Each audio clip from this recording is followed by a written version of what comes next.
ಹೊಸ ಫ್ಲಾಟ್ ಖರೀದಿಸಲು ಬಯಸುವವರಿಗೆ ಇನ್ಮುಂದೆ ಫ್ಲಾಟ್ ಖರೀದಿಗೆ ಈ 7 ಹೊಸ ದಾಖಲೆಗಳು ಕಡ್ಡಾಯ.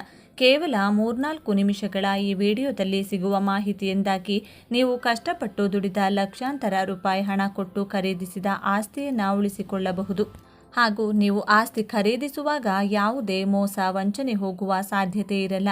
ನೀವು ಗ್ರಾಮ ಪಂಚಾಯಿತಿ ವ್ಯಾಪ್ತಿಯಲ್ಲಿ ಹಳ್ಳಿಯಲ್ಲಿ ಫ್ಲಾಟ್ ಖರೀದಿ ಮಾಡಲಿ ಅಥವಾ ನಗರ ಪಟ್ಟಣ ಪ್ರದೇಶಗಳಲ್ಲಿ ಸಿಟಿಗಳಲ್ಲಿ ಹೊಸ ಫ್ಲಾಟ್ ಖರೀದಿ ಮಾಡಲು ಬಯಸುತ್ತಿದ್ದರೆ ಇನ್ಮುಂದೆ ಹೊಸದಾಗಿ 7 ದಾಖಲೆಗಳು ಹೊಂದಿರುವುದು ಎಲ್ಲರಿಗೂ ಕಡ್ಡಾಯ. ಈ ಹೊಸ 7 ದಾಖಲೆಗಳು ಇಲ್ಲ ಅಂದರೆ ನೀವು ಫ್ಲಾಟ್ ನಿವೇಶನ ಅಥವಾ ಜಾಗ ಮನೆ ಖರೀದಿಸಬೇಡಿ.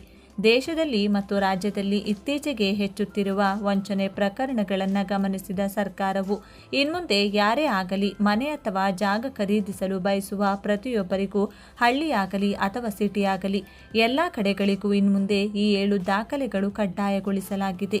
ಬನ್ನಿ, ನೀವು ಕೂಡ ಈಗಾಗಲೇ ಹೊಸ ಫ್ಲಾಟ್ ಖರೀದಿ ಮಾಡಿದರೆ ಅಥವಾ ಖರೀದಿಸಲು ಪ್ಲಾನ್ನಲ್ಲಿದ್ದರೆ ಅಥವಾ ಹೊಸ ಮನೆ ಖರೀದಿಸುವ ಯೋಚನೆಯಲ್ಲಿದ್ದರೆ ಅಥವಾ ಈಗಾಗಲೇ ಮನೆ ಖರೀದಿ ಮಾಡಿದರೆ, ಒಂದು ವೇಳೆ ಹೊಸ ಫ್ಲಾಟ್ ಖರೀದಿ ಮಾಡಿ ಮನೆಯನ್ನು ಈಗಾಗಲೇ ಕಟ್ಟಿದ್ರೆ ತಪ್ಪದೆ ಈ ವಿಡಿಯೋವನ್ನು ಕೊನೆವರೆಗೂ ನೋಡಿ. ಸೈಟ್ ಖರೀದಿಸುವಾಗ ಹೆಚ್ಚಿನ ಎಚ್ಚರಿಕೆ ಅಗತ್ಯ. ಆದ್ದರಿಂದ ರೈತ ಅಥವಾ ಭೂ ಡೆವಲಪರ್ಗಳಿಂದ ಸೈಟ್ ಖರೀದಿಸುವ ಮೊದಲು ಹಲವಾರು ಪ್ರಮುಖ ದಾಖಲೆಗಳನ್ನು ಪರಿಶೀಲಿಸಲು ಮರೆಯದಿರಿ. ಇದನ್ನು ಮಾಡೋದ್ರಿಂದ ನಿಜವಾದ ಮಾಲೀಕರು ಯಾರು ಎಂಬುದರ ಕುರಿತು ನೀವು ಒಳನೋಟವನ್ನು ಪಡೆಯುತ್ತೀರಿ. ಸೈಟ್ ಕಾನೂನುಬದ್ಧವಾಗಿ ಮಾನ್ಯವಾಗಿದೆಯೇ?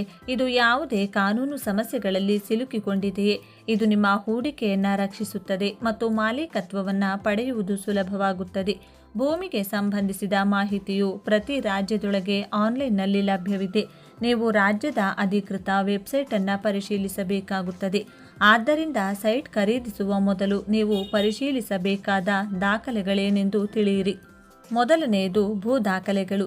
ಸೈಟ್ ಖರೀದಿಸುವಾಗ ಬಿಲ್ಡರ್ ಅವರು ಮಾರಾಟ ಮಾಡುತ್ತಿರುವ ಭೂಮಿಯನ್ನು ಹೊಂದಿದ್ದಾರೆಯೇ ಎಂದು ಖಚಿತಪಡಿಸಿಕೊಳ್ಳಿ. ಭೂ ದಾಖಲೆಗಳು ಆಸ್ತಿ ಮಾಲೀಕತ್ವ, ಹಕ್ಕುಗಳು, ಬಾಧ್ಯತೆಗಳು ಮತ್ತು ಅಡಮಾನಗಳ ಬಗ್ಗೆ ವಿವರವಾದ ಮಾಹಿತಿಯನ್ನು ಪಡೆಯಿರಿ. ನೀವು ಸರ್ವೆ ಸಂಖ್ಯೆಯ ಜೊತೆಗೆ ಭೂ ದಾಖಲೆಗಳನ್ನು ಸಹ ಪರಿಶೀಲಿಸಬಹುದು. ಇತ್ತೀಚಿನ ದಿನಗಳಲ್ಲಿ ಹೆಚ್ಚಿನ ರಾಜ್ಯಗಳ ಭೂ ದಾಖಲೆಗಳು ಆನ್ಲೈನ್ನಲ್ಲಿ ಲಭ್ಯವಿದೆ. ಎರಡನೆಯದು ಭೂ ಬಳಕೆ ಪ್ರಮಾಣ ಪತ್ರ.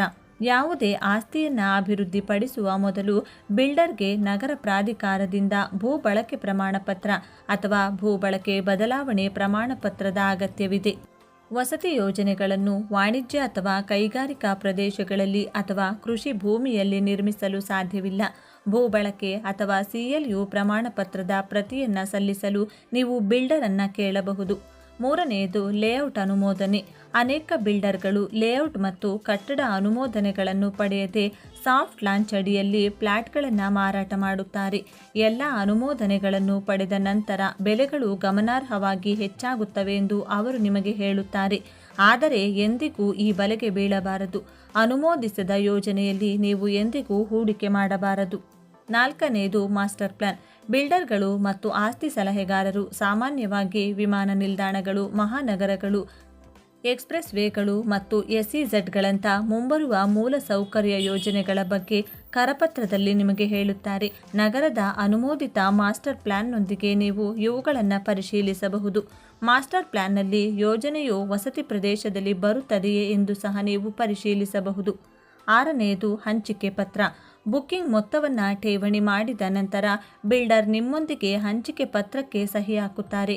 ಇದು ಪಾವತಿ ಯೋಜನೆ ಮತ್ತು ಇತರ ಪ್ರಮುಖ ಒಪ್ಪಂದ ಷರತ್ತುಗಳನ್ನು ಒಳಗೊಂಡಿರುತ್ತದೆ. ಬುಕ್ಕಿಂಗ್ ಮೊತ್ತದ ಚೆಕ್ ಅನ್ನು ಹಸ್ತಾಂತರಿಸುವ ಮೊದಲು ಪಾವತಿ ಯೋಜನೆ ಮತ್ತು ಇತರ ಷರತ್ತುಗಳು ನಿಮಗೆ ಸ್ಪಷ್ಟವಾಗಿವೆ ಎಂದು ಖಚಿತಪಡಿಸಿಕೊಳ್ಳಿ. ಸ್ವಾಧೀನದಲ್ಲಿ ಯಾವುದೇ ವಿಳಂಬಕ್ಕೆ ದಂಡದ ಷರತ್ತು ಸೇರಿಸಲಾಗಿದೆ ಎಂದು ನೀವು ಖಚಿತಪಡಿಸಿಕೊಳ್ಳಬೇಕು.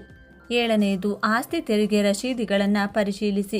ಆಸ್ತಿಯನ್ನು ಖರೀದಿಸುವ ಮೊದಲು ನೀವು ಆಸ್ತಿ ತೆರಿಗೆ ರಶೀದಿಗಳನ್ನು ಸಹ ಪರಿಶೀಲಿಸಬೇಕು. ಹಿಂದಿನ ಮಾಲೀಕರು ತೆರಿಗೆಗಳನ್ನು ಪಾವತಿಸಿದ್ದಾರೆಯೇ ಅಥವಾ ಯಾವುದೇ ಬಾಕಿ ಇದೆಯೇ ಎಂದು ನಿರ್ಧರಿಸಲು ಇದು ನಿಮಗೆ ಸಹಾಯ ಮಾಡುತ್ತದೆ.